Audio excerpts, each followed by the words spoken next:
Hi everyone and welcome back to my channel. So while I'm waiting for a couple of my film stocks that I recently shot to get developed, I wanted to hop on here and make a little video about my favorite film stocks in 2023. These are my favorite go-to film stocks, the ones that I always have on hand. And for this video, I also wanted to make sure that these are beginner-friendly film stocks in case you're just getting into film photography and are wondering which film should I start with.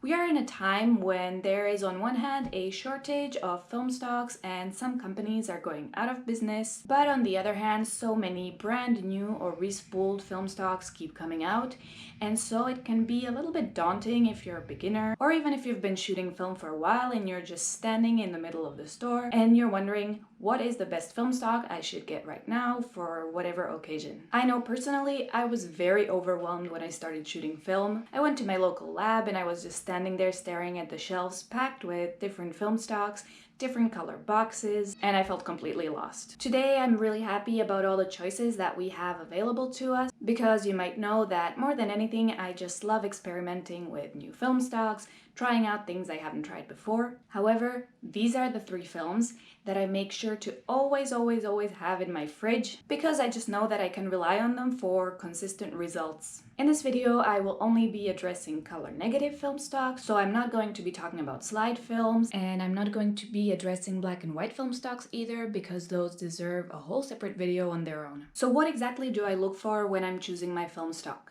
Well, personally, most of the time I do street photography, so I need something that I'm able to shoot in any season, in any weather, and under all circumstances. I am also going to be looking out for film stocks with the most realistic color rendition. That's personal, you might have a different taste, but this definitely does impact my choice because I want something that is as true to real life as possible.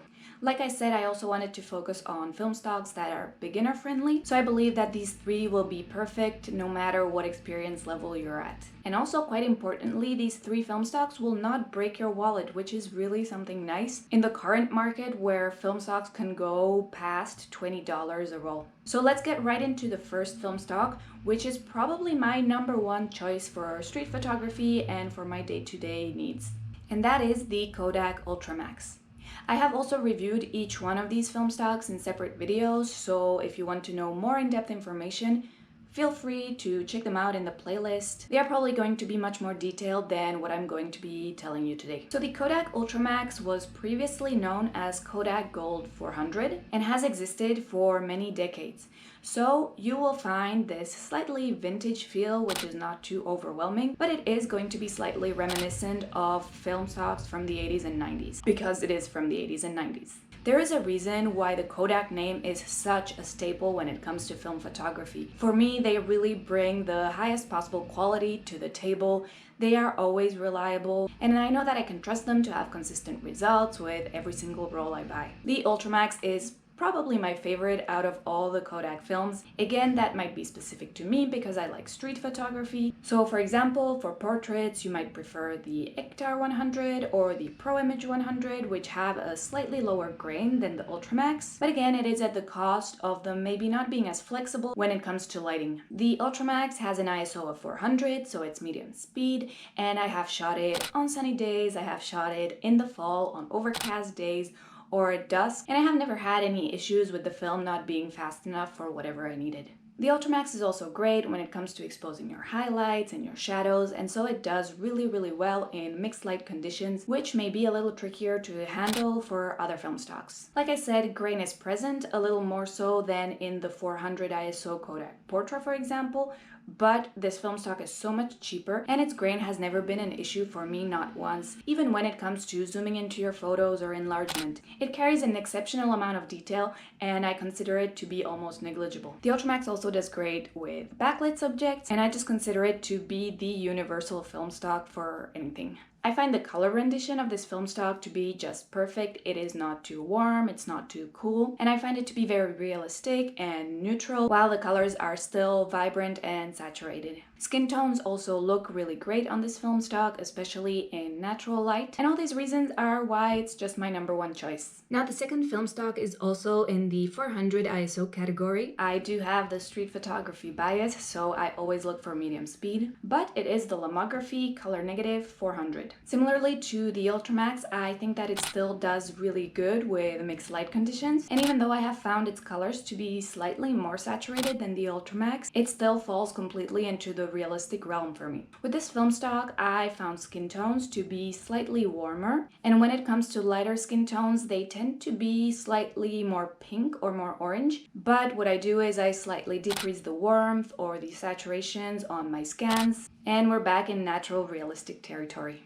I have really enjoyed this film stock in street photography as well, but I have also recently done some food photography and product photography, and for that, it is absolutely my first choice. In fact, I think I have done 90% of my product photography on the Lomography Color Negative.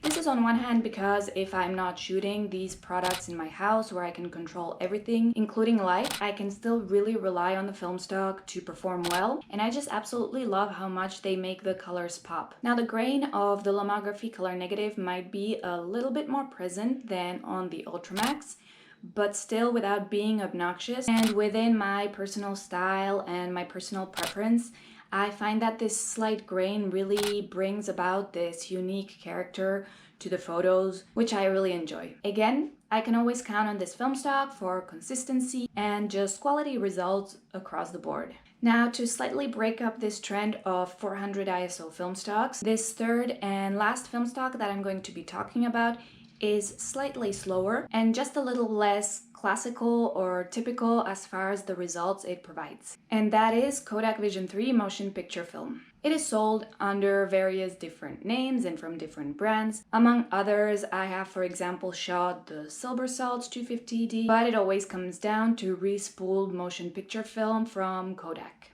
Besides Silver Salts, it is also sold by Atlanta Film Co., Reflex Labs, and many others. You can also buy the Kodak Vision 3 yourself and respool it at home, or you can buy it hand-rolled from many different sellers across Etsy and eBay. Of course, I can't vouch for the quality of every single one, but rolling motion picture film for still photography is a very common practice. Again, I have other videos that go into much more detail about this, but for now, I'm just going to recommend that you try and shoot it at least once. Now, mind you, I did say that it is a 250 speed film, however, it really does best when overexposed just a little bit, so I always try to shoot it at 125 when I'm able to.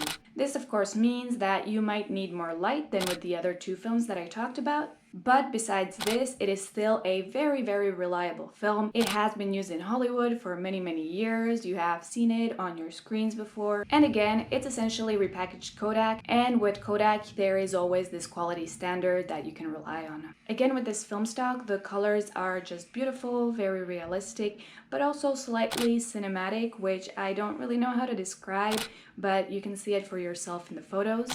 And the grain is super fine. The film also has a very wide dynamic range, much wider than many other film stocks on the market. The one thing with this film stock that might make your life a little more difficult is that it has to be developed in ECN2 chemistry, that's motion picture film chemistry. But today these film stocks are very widely available, and so most labs will not have any issues developing your film. For the quality it provides, I find that these films are also very inexpensive, or at least most companies keep the price quite fair. And like I said, if you're feeling adventurous, you can always try and roll it yourself. It's not something I've done before, but it is absolutely something that I'm planning to try. That's about it for my personal go-to film stocks. I have also always had the Fuji Superia Extra on my list, especially for street photography.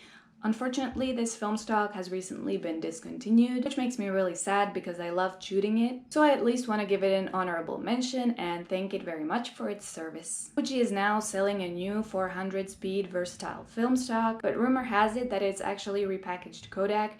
I am going to try it. I'm going to make a video about it for sure, because even though I don't think it can replace my beloved Fuji Superia Extra, I'm still really curious to see what it's all about. Now, thank you as always for hanging out with me in this video, and please let me know in the comments what your favorite or your go-to film stocks are. I'm always looking to expand my list, and I really like hearing from you.